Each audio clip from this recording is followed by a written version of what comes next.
یا رب صل بسم اللہ الرحمن الرحیم نحمدہ ونصلی علی رسولہ الکریم۔ سورہ شعراء کا رکو نمبر 5 اور 19ویں پارے کا رکو نمبر 8 اس کا مختصر لفظی ترجمہ ہو چکا تھا۔ آج انشاءاللہ ہم اس کی تفسیر کریں گے۔ بہت آسان ہے، آپ نے ترجمے میں ہی تفسیر سمجھ لی ہوگی۔ بسم اللہ الرحمن الرحیم وأوحینا الی موسیٰ ان اسر بعبادی انکم متبعون۔ جب جادوگروں کو فرعون نے کہا کہ میں تمہارے ہاتھ پاؤں کاٹ ڈالوں گا، اور جادوگروں نے کہا کہ تو کچھ بھی کر لے، ہم شہادت کے لیے تیار ہیں، کیونکہ ہم نے اپنے رب کے پاس لوٹ کر جانا ہے، اور اللہ ہمارے اس جرم کو بھی معاف کر دے گا کہ تو نے ہمیں موسیٰ کے خلاف، موسیٰ کلیم اللہ کے خلاف جادو پر جو مجبور کیا۔ جب دیکھا فرعون نے کہ یہ معاملہ میرے ہاتھ سے اور نکل گیا، جادوگر بھی ایمان لے آئے، تو قرآن میں دوسرے مقام پر ہے کہ فرعون کا ظلم اور زیادہ بڑھ گیا بنی اسرائیل پر، کیونکہ جب دلائل کی دنیا میں انسان ہار جاتا ہے تو پھر وہ ڈنڈے کے زور سے، طاقت کے زور سے اپنی رائے کو مسلط کرنے کی کوشش کرتا ہے۔ یہی فرعون نے کیا۔ تو دوسرے مقام پہ قرآن میں کیا ہے کہ بنی اسرائیل بہت پریشان ہو گئے اور کہنے لگے یا موسیٰ اوذینا من قبل ان تأتینا ومن بعد ما جئتنا، اے موسیٰ تیرے آنے سے پہلے بھی ہم مصیبت میں تھے اور تیرے آنے کے بعد بھی ہم مصیبت میں ہی ہیں۔ موسیٰ علیہ السلام نے ان کو تسلیاں دیں۔ بالآخر اللہ تعالیٰ کا یہ حکم نازل ہوا کہ ہم نے موسیٰ کی طرف وحی کی کہ راتوں رات میرے بندوں کو لے کے نکل جائیں، اور پہلے اللہ نے بتا دیا کہ آپ کا پیچھا کیا جائے گا، متبعون، فرعونیوں کو پتہ چل جائے گا، اگرچہ آپ چھپائیں لیکن اللہ نے پہلے سے اطلاع دے دی۔ فارسل فرعون فی المدائن حاشرین، شہروں میں فرعون کو جب اطلاع ملی نا، اس کی جو خفیہ ایجنسیوں نے فرعون کو بتایا کہ ایسے ایسے بنی اسرائیل میں، ظاہر ہے ایسی چیزیں چھپ نہیں سکتی، بنی اسرائیل بھی تھوڑے نہیں تھے، تو یہ چیزیں چھپ نہیں سکتی حکومت سے۔ تو بنی اسرائیل جیسے ہی نکلے ہیں، فرعون نے بھی کیا کیا کہ جو جمع کرنے والے لوگ ہیں نا، حاشرین، حاشر کا مطلب حکومتی لوگ کچھ پہلے زمانے میں ہوا کرتے تھے، جو حکومت کا پیغام لے کے جگہ جگہ جایا کرتے تھے، ان پہ خاص لباس ہوتے تھے، خاص علامتیں ہوتی تھیں، جس سے لوگ سمجھ جاتے تھے کہ بھئی یہ گورنمنٹ کا، حکومت کا پیغام لے کر آئے ہیں۔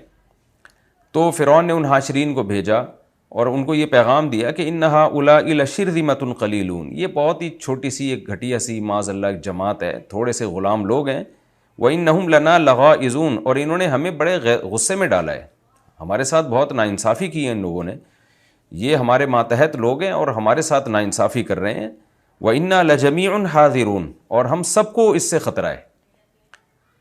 یہ بھی آپ کو پتہ ہے، جب ظالم آدمی کسی، آپ نے اکثر قوم پرست لیڈروں کو دیکھا ہوگا کہ جب وہ اپنا کوئی مفاد قوم سے حاصل کرنا چاہتے ہیں نا، تو اکثر وہ یہ کہتے ہیں کہ ہماری قوم کو خطرہ ہے، میں قوم کے لیے کھڑا ہوا ہوں۔ اس کو پتہ ہے کہ جب قوم کا نام لوگے تو قوم ساتھ دے گی، اپنے ذاتی مفاد میں کوئی بھی ساتھ نہیں دیتا۔ اکثر سیاسی لیڈر بھی یہی کر رہے ہوتے ہیں کہ میں جو کچھ کر رہا ہوں قوم کے لیے کر رہا ہوتا ہوں، قوم کے لیے کر رہا ہوں۔ تو اب پتہ نہیں وہ قوم کے لیے کر رہے ہوتے ہیں کہ نہیں کر رہے ہوتے، لیکن نعرہ یہی لگایا جاتا ہے۔ تو یہ پرانا نعرہ ہے، فرعون نے بھی یہ نعرہ لگایا کہ مجھے کوئی ڈر نہیں ہے، میری حکومت چلی جائے گی یا میری جو ہے وہ دبدبہ روب ختم ہو جائے گا، بات یہ نہیں ہے، بات یہ کہ لَجَمِيعٌ حَاذِرُونَ، بھائی سب کو خطرہ ہے، جتنی بھی ہماری سلطنت کے لوگ ہیں اور جو ہماری عوام ہیں، یہ جو غلام قوم میں تھوڑے سے لوگ ہیں، ان سے ہم سب کو خطرہ ہے، یہ کل ہمیں کاٹ پیٹ کے کھا جائیں گے، یہ ان کو نہیں چھوڑو۔ اللہ کہتے ہیں کہ کیونکہ فرعون نے ایسا وہ لگائی نا، دعوت دی کہ سب کو نکالا، اس نے جتنے بھی لوگ تھے نا سب کو نکال دیا، فرعونیوں کو، جتنے بھی غیر مسلم تھے جو حضرت موسیٰ پہ ایمان نہیں لائے تھے، سب کے سب کو بولا کہ نکل جاؤ۔ تو سارے لالچ میں کہ اب تو لوٹ مار ہوگی، اب ہم بنی اسرائیل کو پکڑ کے غلام بنائیں گے، جو پہلے زمانے میں جنگوں میں لوٹ مار ہوتی تھی، اب تو ایک ہمیں بہترین موقع مل گیا۔ تو فَأَخْرَجْنَاهُمْ، اللہ کہتے ہیں فرعون کو نہیں پتا تھا کہ ہم اصل میں سب کو عذاب دینا چاہ رہے ہیں، اس لیے ہم نے یہ تدبیر اختیار کی کہ اس طرح سے سب نکل جائیں گے، یہ کام کیا جائے۔ دیکھیں کیسے اللہ تعالیٰ کے کام ہوتے ہیں، نافرمان آدمی کیا سمجھ رہا ہوتا ہے اور اس کے پیچھے ہوتا کیا ہے۔ اب آپ یہاں دیکھ لیں کہ بنی اسرائیل یہ سمجھ رہے تھے کہ اب ہماری ناکامی کا سبب، کیونکہ پیچھے فرعون پہنچ گیا ہے، اور فرعونی یہ سمجھ رہے تھے اب ہماری بہترین کامیابی شروع ہے، اب تو بنی اسرائیل کو ہم پکڑ کے ایسا ماریں گے، پیٹیں گے، غلام بنائیں گے، ان کی عورتوں پہ قبضہ کریں گے۔ ابھی تک جو تھوڑا بہت ان میں رحم کا جذبہ تھا وہ بھی ختم۔ تو گراؤنڈ ریئلٹی کیا کہہ رہی تھی اس وقت، جو زمینی نقشہ تھا وہ یہ کہہ رہا تھا کہ بنی اسرائیل بالکل تباہ ہو رہے ہیں، اور فرعونیوں کی اب بہت بڑی کامیابی فرعونیوں کو حاصل ہونے والی ہے. لیکن اللہ کیا کر رہا ہے کہ ناکامی کے نقشوں میں کامیابی کے اسباب پیدا کر رہا ہے. اللہ تعالیٰ یہ سب کچھ یہ دکھانے کے لیے کر رہا تھا کہ سارے فرعونی نکل جائیں تاکہ سب کو ایک ہی دفعہ میں غرق کر دوں. اس کو کہتے ہیں استدراج، کہ بعض دفعہ اللہ تعالیٰ نافرمان کو ترقیاں دے رہے ہوتے ہیں، خوشیاں دے رہے ہوتے ہیں. وہ یہ سمجھ بیٹھتا ہے کہ خدا مجھ سے، اللہ مجھ سے خوش ہے اور میں بالکل ٹھیک ہوں، میں بالکل رائٹ وے پہ ہوں میں. لیکن اس کو نہیں پتہ ہوتا کہ تو گناہگار ہے تو اللہ تیرے ساتھ اچھا کیسے کرے گا. اللہ گناہگاروں کے ساتھ تھوڑی اچھا کرتا ہے، گناہ سے توبہ کرنے والوں کے ساتھ اچھا کرتا ہے اللہ تعالیٰ. تو یہ تو جو ہے نا ایک بڑا عذاب ہے جس کا یہ خوشی اس عذاب کا پیش خیمہ ہے. یعنی تمہید کے طور پہ خوشی دی جا رہی ہے تاکہ بڑے عذاب میں پکڑا جا سکے. اس کو کہتے ہیں شریعت کی اصطلاح میں استدراج. ہمارے جتنے علماء، اکابر، صحابہ، تابعین، مشائخ گزرے ہیں، جب ان کو نعمتیں ملتی تھیں تو اللہ کا شکر بھی ادا کرتے تھے، لیکن ساتھ ساتھ وہ اس سے خوف زدہ بھی ہوتے تھے کہ کہیں اللہ کی طرف سے یہ ڈھیل نہ ہو. استدراج اردو میں کہتے ہیں ڈھیل کو. یہ استدراج کا لفظ سورہ معارج میں ہے نا، سنستدرجہم من حیث لا یعلمون. ہم ان کو درجہ، یعنی استدراج یہ نکلا ہے درجہ، درج سے. درجہ آپ نے دیکھا ہوگا نا، اسٹیپ بائی اسٹیپ. درجہ کو اسٹیپ کو کہتے ہیں کہ 3 درجے اوپر، تو کیا مطلب 3 اسٹیپ اوپر. تو استدراج کا مطلب درجہ بدرجہ کسی کو ترقی دینا. تو یعنی ایک ایک درجہ کر کے اس کو اوپر لے جانا، اسٹیپ بائی اسٹیپ اس کو آگے لے کے جانا. تو بعض دفعہ نافرمان اسٹیپ بائی اسٹیپ ترقی کر رہا ہوتا ہے، ہر آنے والا دن اس کا پہلے سے بہتر ہوتا ہے. تو وہ یہ سمجھ رہا ہوتا ہے میں ترقی پہ جا رہا ہوں، حالانکہ ہو یہ رہا ہوتا ہے کہ اس کو بہت اوپر لے جا کے اوندھا دے کے مارنے کی کوشش، مارنے کی تدبیریں اللہ تعالیٰ کر رہا ہوتا ہے کہ جتنا بلندی سے انسان کو گرایا جائے نا اتنا زیادہ اس کو چوٹ لگتی ہے. تو اس لیے ہمارے جتنے بھی علماء اکابر ہیں وہ اس بات سے خوف زدہ رہتے تھے کہ کہیں استدراج نہ ہو. حضرت مولانا الیاس رحمۃ اللہ علیہ جو تبلیغی جماعت کے بزرگ تھے، ان کا مشہور واقعہ ہے کہ وہ بیمار تھے اور تبلیغی جماعت میں بہت زیادہ اس وقت برکت، ان کی توقعات سے زیادہ اللہ نے کام لے لیا تھا. ان کو توقع نہیں تھی کہ اتنی جلدی یہ کام اتنا پھیل جائے گا اور اس کی اتنی برکتیں ہوں گی. جب یہ تبلیغی جماعت کا کام شروع ہوا تو حضرت مفتی محمد شفیع صاحب رحمہ اللہ تعالیٰ ان کی عیادت کے لیے گئے. تو حضرت مفتی محمد شفیع صاحب رحمہ اللہ فرماتے ہیں کہ میں نے ان سے پوچھا تو کافی غمزدہ تھے.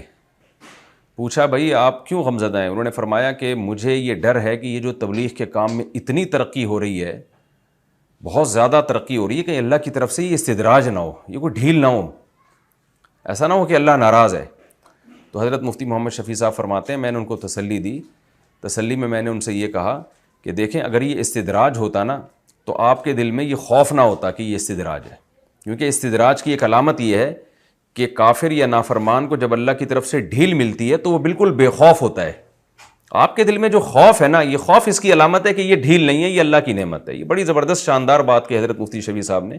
تو میں نے یہ واقعہ اس آیت کو سمجھانے کے لیے، اس سے جو مفہوم نکلتا ہے نا وہ سمجھانے کے لیے بیان کیا ہے کہ جیسے فرعونی بے خوف ہو کے نکل کھڑے ہوئے، ساری کی ساری قوم نکل کھڑی ہوئی، جیسے کوئی چور بھاگ رہا ہو تو اس کا جو ہے نا کہتے ہیں نا بھاگتے چور کا لنگوٹا ہی صحیح، کچھ بھی ہاتھ میں آ جائے. تو وہ تو بنی اسرائیل کو چور سمجھ رہے تھے، سمجھ نہیں رہے تھے، یعنی بنے ہوئے تھے، گھنے بنے ہوئے تھے.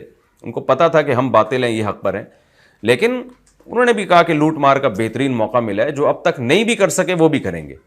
تو ان کو یہ خوف نہیں تھا کہ ہمارے ساتھ اللہ جو ہے انتقام بھی لے سکتا ہے ہم سے، کیونکہ اتنے معجزے اللہ نے دکھائے ہیں، وہ بنی اسرائیل کو ترقی دینے کے لیے دکھائے ہیں.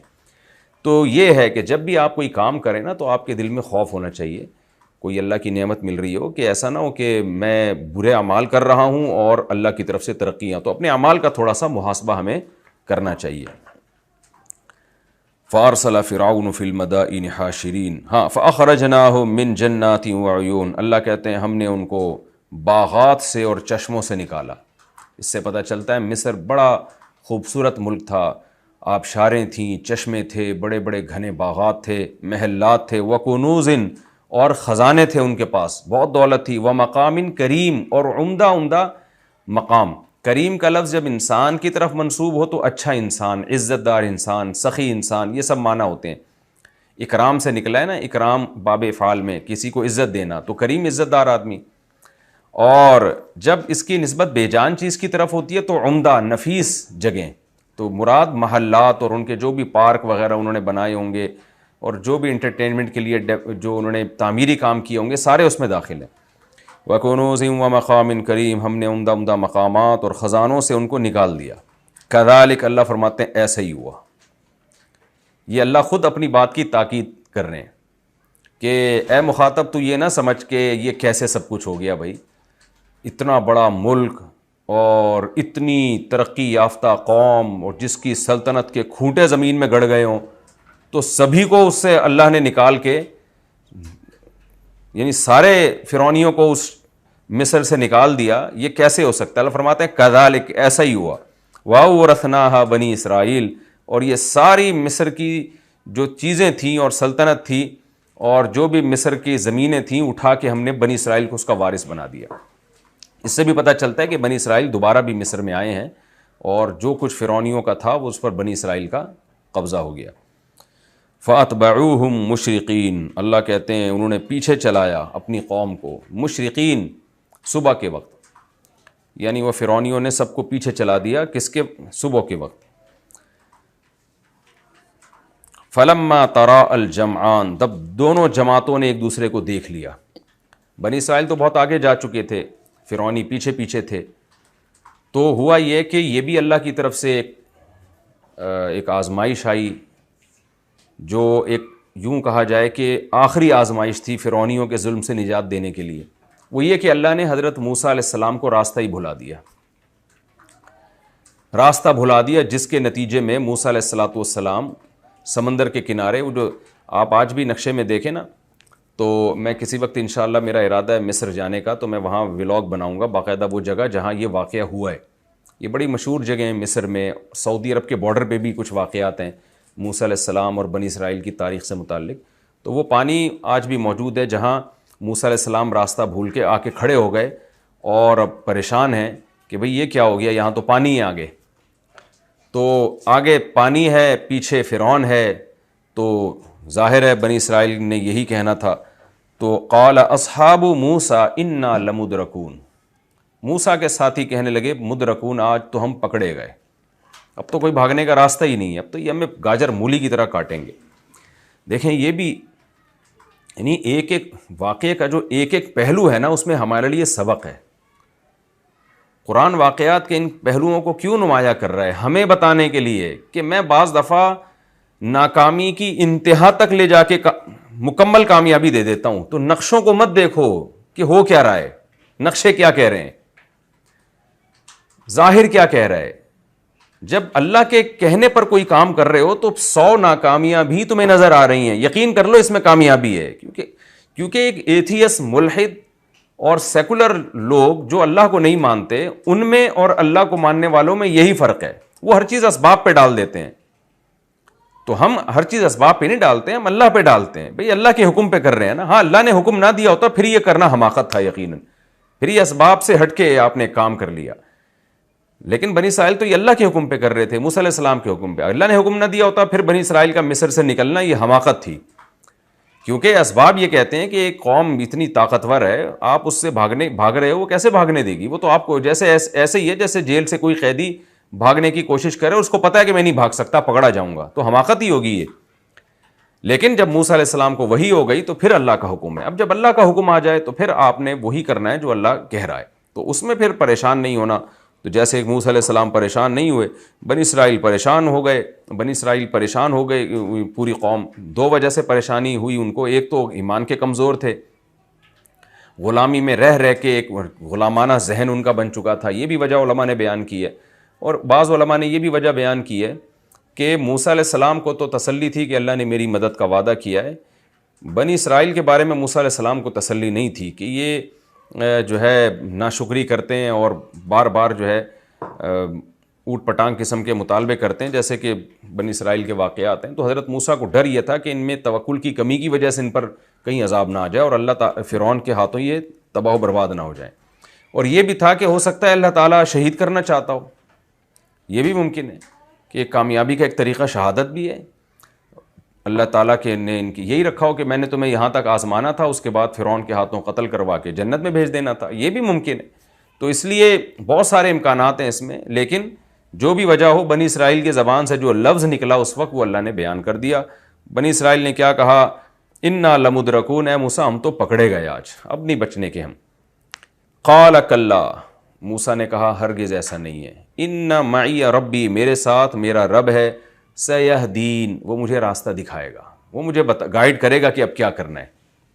مجھے نہیں پتا کہ کرنا کیا ہے، لیکن وہ بتا دے گا. اب تک اس نے مدد کی ہے تو آج بھی وہ مدد کرے گا. یہ ہے توکل، یہ ہے اللہ پہ اعتماد. یہاں پر بعض لوگوں نے ایک بات لکھی ہے کہ نبی صلی اللہ علیہ وسلم جب غار ثور میں حضرت ابو بکر کے ساتھ تھے رضی اللہ عنہ، اور چاروں طرف سے مشرکین نے گھیر لیا، تو حضرت ابو بکر بھی بہت پریشان ہوئے. انہوں نے بھی یہ کہا کہ جو ہے ہم تو پکڑے گئے. تو نبی نے کیا فرمایا، سورہ توبہ میں ہے، لا تحزن ان اللہ معنا، اے ابو بکر غم نہ کر، اللہ ہمارے ساتھ ہے. جبکہ موسیٰ علیہ السلام نے اس موقع پہ کیا فرمایا، میرے ساتھ میرا رب ہے. تو بعض حضرات نے یہاں حضرت موسیٰ علیہ السلام کی معاذ اللہ ایک طرح کی توہین کی ہے. لفظ تو انہوں نے توہین کا استعمال نہیں کیا، بلکہ انہوں نے یہ کہا ہے کہ دیکھو نبی صلی اللہ علیہ وسلم اپنے ساتھی کو نہیں بھولے، اور نبی نے کیا فرمایا کہ ہمارے ساتھ ہمارا رب ہے. تو یہی فضیلت ہے نبی علیہ السلام کی موسیٰ علیہ السلام پر کہ موسیٰ علیہ السلام نے گویا معاذ اللہ ان کو اپنی فکر تھی کہ میرے ساتھ میرا رب ہے، تو قوم کو نہیں ملایا اپنے ساتھ. تو اس سے ہمارے نبی کا درجہ پتہ چلتا ہے کہ زیادہ بلند ہے. مگر یہ بات بالکل غلط ہے. نبی صلی اللہ علیہ وسلم کی شان اس طریقے سے بیان کرنا کہ کسی دوسرے پیغمبر کی توہین ہو، یہ جائز نہیں ہے. پیغمبر اخلاقیات میں کامل ہوتے ہیں، وہ کوئی ایسا کام نہیں کرتے جس میں یہ جھلک رہا ہو کہ ان کو اپنی فکر ہے، قوم کی فکر نہیں ہے. اور موسیٰ علیہ السلام نے قوم کو چھوڑنا ہوتا تو بہت پہلے چھوڑ چکے ہوتے. تو اس لیے صحیح جو بات اس کی حضرت حکیم الامہ مولانا اشرف تھانوی رحمہ اللہ نے بیان کی ہے، وہ بڑی زبردست بات بیان کی ہے. فرماتے ہیں کہ بلاغت کہتے ہیں کلام کا حال کے مطابق ہونا، جو کنڈیشن جس قسم کے کلام کا تقاضا کر رہی ہے نا ویسا کلام کرنا. تو نبی صلی اللہ علیہ وسلم نے جو یہ فرمایا اللہ ہمارے ساتھ ہے، تو وہاں کنڈیشن ایسی تھی کہ نبی کا یہی فرمانا بجا تھا. وہ کنڈیشن کیا تھی؟ حالت یہ تھی کہ آپ کے ساتھ ابو بکر جیسے جانثار تھے. اس لیے نبی کو پتا تھا کہ ابو بکر جانثار ہیں، اتنی قربانیاں میرے لیے دے رہے ہیں، یہ مجھے بچانے کے لیے نکلے ہیں، یہ مجھے بچانے کے لیے، ورنہ ان کو تھوڑی کوئی قتل کی دھمکی دے رہا تھا مکہ میں. یہ تو میرے ساتھ نکلے ہیں اپنا گھر بار چھوڑ کر. جبکہ بنی اسرائیل کو ظلم سے بچانے کے لیے موسیٰ علیہ السلام نے بنی اسرائیل کو مصر سے نکالا، ورنہ موسیٰ علیہ السلام اگر یہ دعوت نہ دیتے، یہ نہ چلاتے، تو موسیٰ علیہ السلام کو کیا خطرہ تھا؟ وہ تو قتل کا ان پہ کیس تھا، وہ دوبارہ چلے جاتے مصر سے باہر، اور 10 سال کے بعد اس بات کا بھی امکان تھا کہ وہ ویسے ہی معاف ہو جاتا کیس، کیونکہ قتل خطا تھا، وہ ظاہر ہے جان کر تو قتل کیا نہیں تھا، لوگوں کو یہ بات معلوم تھی. تو موسیٰ علیہ السلام تو جو کچھ کر رہے تھے بنی اسرائیل کی خاطر کر رہے تھے. اس کے باوجود بنی اسرائیل کا یہ کہنا کہ ہم پکڑے گئے، تو ایسے موقع پہ حضرت موسیٰ کا یہ کہنا کہ میرے ساتھ میرا رب ہے، تمہارا مجھے نہیں پتا کہ کیا ہونے والا ہے، تمہاری میں گارنٹی نہیں لے سکتا، تم میں وہ درجے کا توکل نہیں ہے جو ہونا چاہیے. تو اللہ آپ کی مدد کرتا ہے تو آپ میں بھی تو کچھ ہو نا، کچھ آپ میں بھی تو اللہ پہ اعتماد اور توکل ہو. تو یہ موسیٰ علیہ السلام کا ایسے موقع پہ یہ کہنا کہ میرے ساتھ میرا رب ہے، یہ عین بلاغت تھا. اور نبی کا ابو بکر کی وجہ سے یہ کہنا کہ ہمارے ساتھ ہمارا رب ہے، یہ بالکل اس موقع پہ درست تھا. تو دونوں پیغمبر کا کلام اپنے اپنے موقع پہ بالکل درست تھا. آگے اللہ فرماتے ہیں فَأَوْحَيْنَا إِلَىٰ مُوسَىٰ، ہم نے موسیٰ کو وحی کی. پیچھے سے فرعونیوں کا ٹھاٹھے مارتا ہوا سمندر قریب سے قریب آتا جا رہا ہے، اور بنی اسرائیل دیکھ رہے ہیں کہ اب کیا ہوگا. موسیٰ علیہ السلام بھی اللہ کے حکم کے انتظار میں خاموش ہیں کہ دیکھیں اللہ مجھے کیا کہتا ہے، کیونکہ اب تک تو لاٹھی کو سانپ بنتے دیکھا ہے موسیٰ علیہ السلام نے. سب پریشان ہوں گے بھئی یہ لاٹھی سانپ بن کے کیا کرے گی، کتنے لوگوں کو کھائے گی یہ سانپ بن کے. تو اللہ فرماتے ہیں اوحینا الی موسیٰ، ہم نے موسیٰ کو وحی کی، ان اضرب بعصاک الحجر، اپنی لاٹھی سے آپ پتھر کو ماریں، بعصاک البحر، بحر سمندر کو اپنی لاٹھی سے آپ ماریں. فانفلقا، سمندر پھٹ گیا، انفلاق. فکان کل فرق، اور ہر ٹکڑا کالطود العظیم، ایک بڑے پہاڑ کی طرح کھڑا ہو گیا. کہتے ہیں 12 راستے بنے تاکہ بنی اسرائیل کے سارے قبیلے جو ہیں نا، 12 کے 12 قبیلے الگ الگ راستوں سے جائیں. تو متعدد راستے بن گئے اور پہاڑوں کی طرح پانی جو ہے نا ایسے وادیوں کی شکل میں کھڑا ہو گیا. وَأَزْلَفْنَا ثَمَّ الْآخَرِينَ، اللہ فرماتے ہیں ہم نے ثمہ کا معنی اس جگہ پر، آخرین جو پیچھے فرعون آ رہے تھے نا ان کو بھی قریب کر دیا پانی کے. یعنی قریب تو وہ خود ہوئے، مطلب اللہ نے قریب ہونے دے دیا.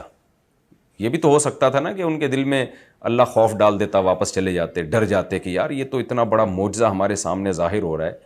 لیکن اللہ کہتے ہیں ہم نے ہدایت کی توفیق ان سے سلب کر لی اور ہم نے ان کو بھی قریب کر دیا. وَأَنْجَيْنَا مُوسَىٰ وَمَن مَّعَهُ أَجْمَعِينَ، ہم نے موسیٰ کو اور موسیٰ کے ساتھ جو لوگ تھے اجمعین سب کے سب کو نجات دے دی، سارے، ایک بندہ بھی پانی میں غرق نہیں ہوا.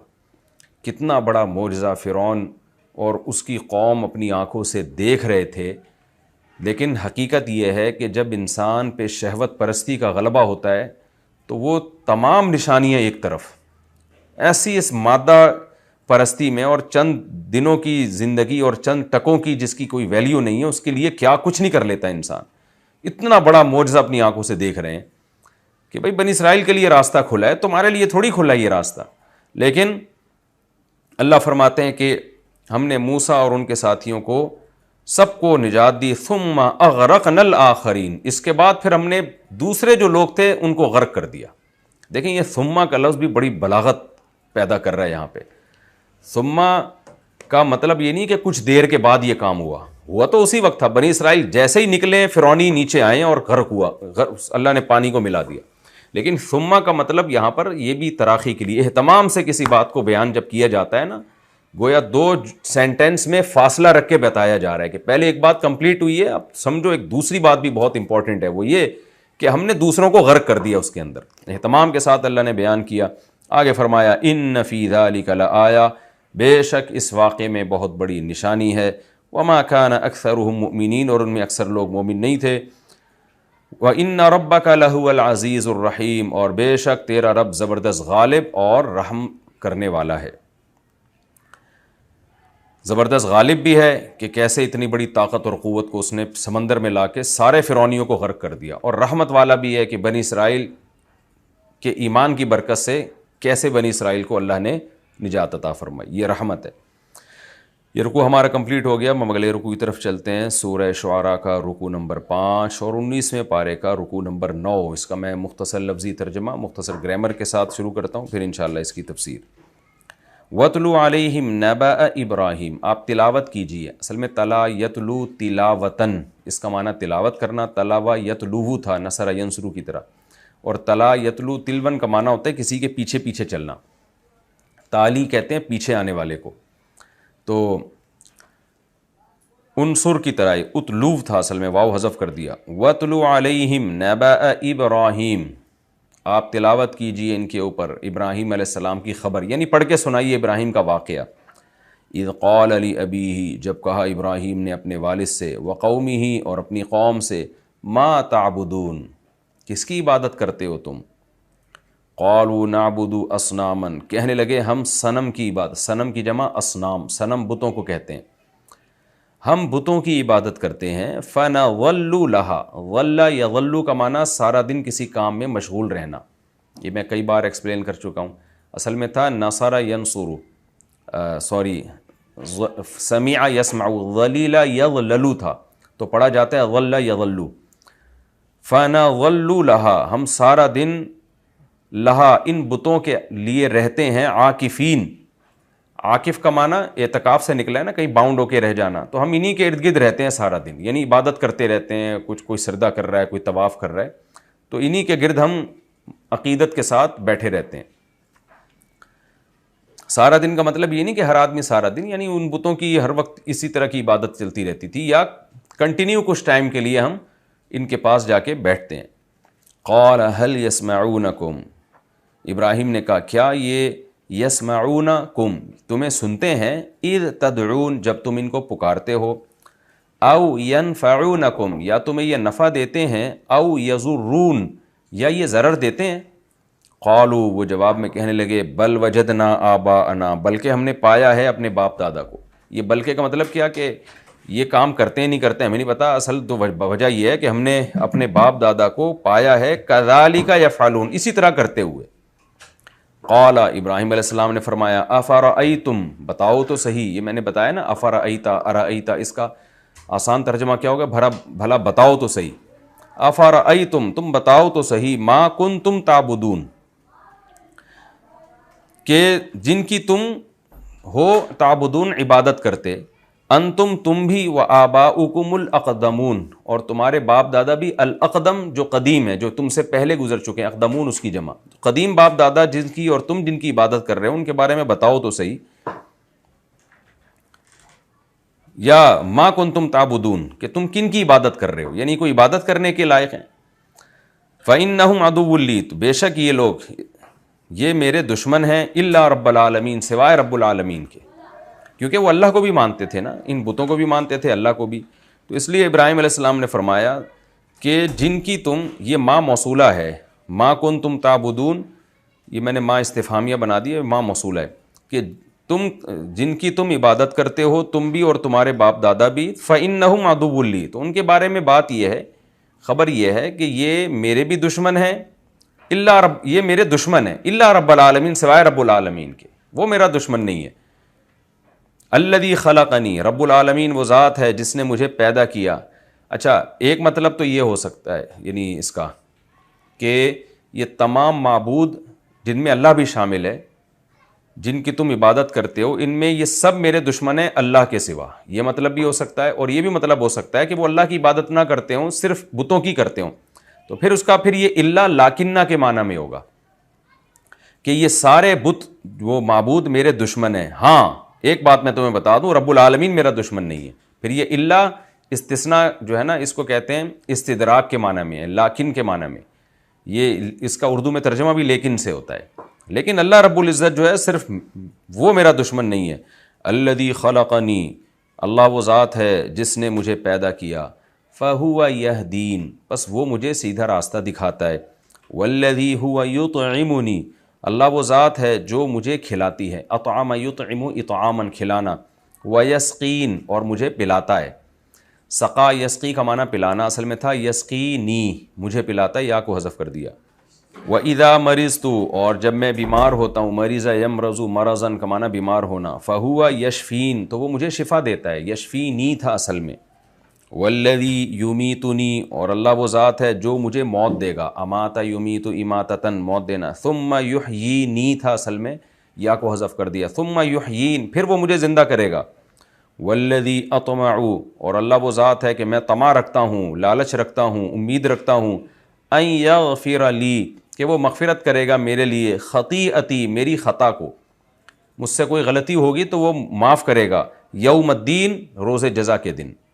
ربی حبلی پھر اللہ سے دعا مانگنے لگے، اے میرے رب، یہ یا حذف ہے یہاں پہ، ربی حبلی ہبا کر دے مجھے، وہابا یہبو اصل میں تھا وہابا یوہبو، تو امر آئے گا حب کیونکہ حرف عطین گر جاتا ہے نا.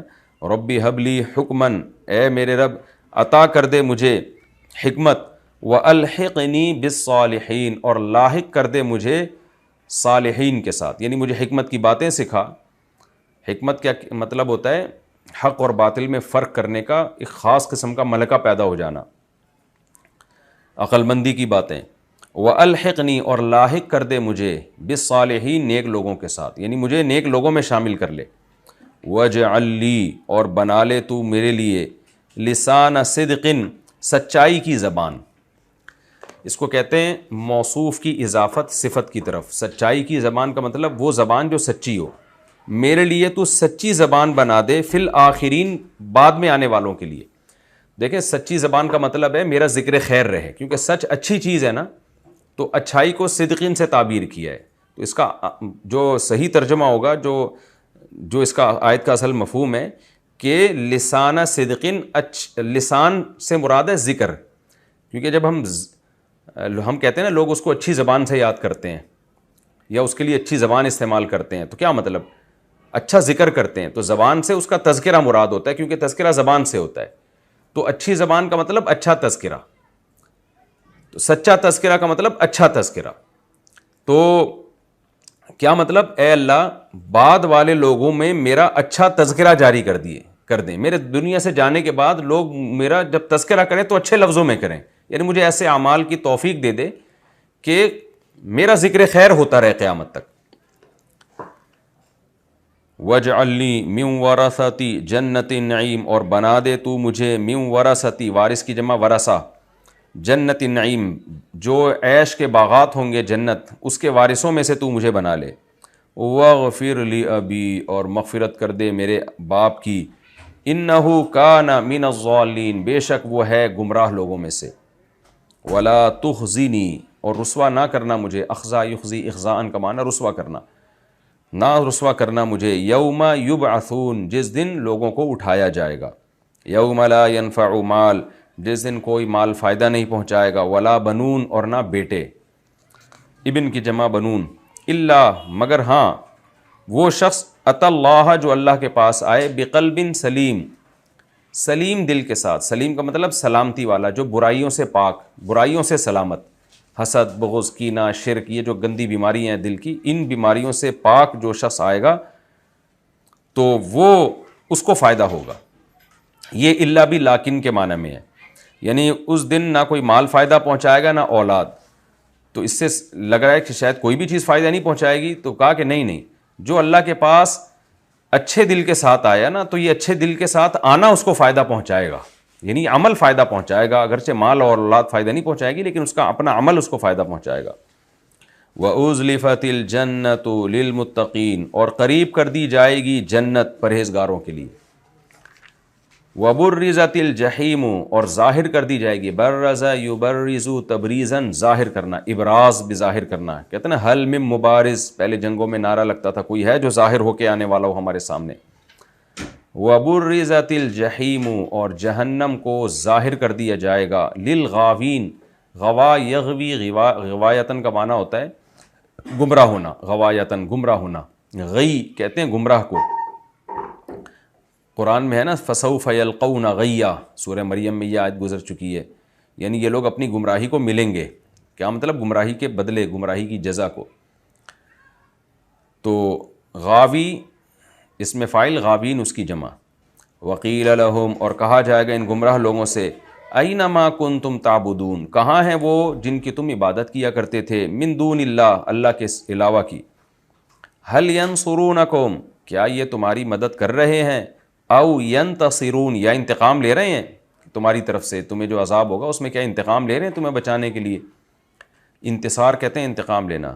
فَكُبْكِبُوا فِيهَا، کب کبا یُكَبْكِبُوا، دحرج یدحرج کی طرح، اس کا معنی ہوتا ہے اوندھے منہ گرانا، تو کُبْكِبُوا، گرا دیے جائیں گے اوندھے منہ، فیہا، اس جہنم میں، ہم، یہ مشرک لوگ بھی جو غیر اللہ کی عبادت کیا کرتے تھے، والغاوون، اور دیگر گمراہ لوگ بھی، غاوی ابھی یہ لفظ پورا گزر چکا ہے نا، وجنود ابلیس، اور ابلیس کے لشکر بھی، اجمعون، سب کے سب کو اوندھے منہ جہنم میں ڈال دیا جائے گا۔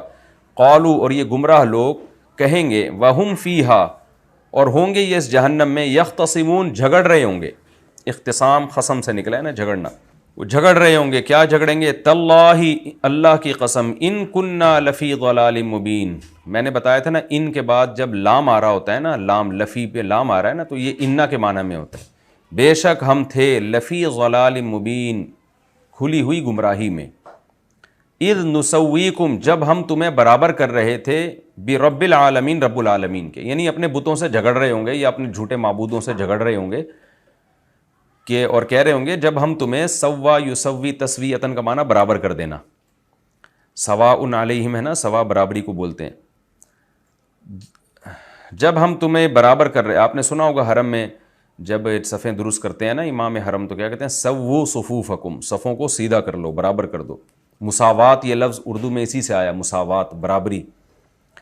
اذ نسویکم، جب ہم تمہیں برابر کر رہے تھے رب العالمین کے، یعنی اس کے برابر قرار دے رہے تھے، وما اضلنا، اور نہیں گمراہ کیا ہمیں، الا المجرمون، مگر مجرم لوگوں نے، فما لنا، نہیں ہے ہمارے لیے، من شافعین، کوئی سفارش کرنے والے، ولا صدیقین، اور نہ کوئی دوست ہے، حمیم، گہرا دوست، حمیم کھولتے ہوئے پانی کو کہتے ہیں، گرم چیز کو، تو یہاں جب دوست کی طرف نسبت ہوتی ہے تو بہت گہرا دوست۔ فلو ان لنا کرتن، پس کاش ہو ہمارے لیے، کرتن، لوٹنا، ایک دفعہ واپس لوٹنا ہو، فنکون من المؤمنین، تو ہو جائیں گے ہم بھی مومنین میں سے۔ ان فی ذلک لآیہ، اللہ کہتے ہیں بے شک اس بات میں، اس واقعے میں نشانی ہے، وما کان اکثرهم مؤمنین، اور ان میں اکثر لوگ مومن نہیں ہیں، وان ربک لہو العزیز الرحیم، اور بے شک تیرا رب زبردست غالب ہے اور رحمت والا ہے۔ یہ جی لفظی ترجمہ ہو گیا، اس کی تفسیر بھی آسان ہے، جلدی سے میں مکمل کر دیتا ہوں۔ سورہ شعراء کا 5واں رکوع اور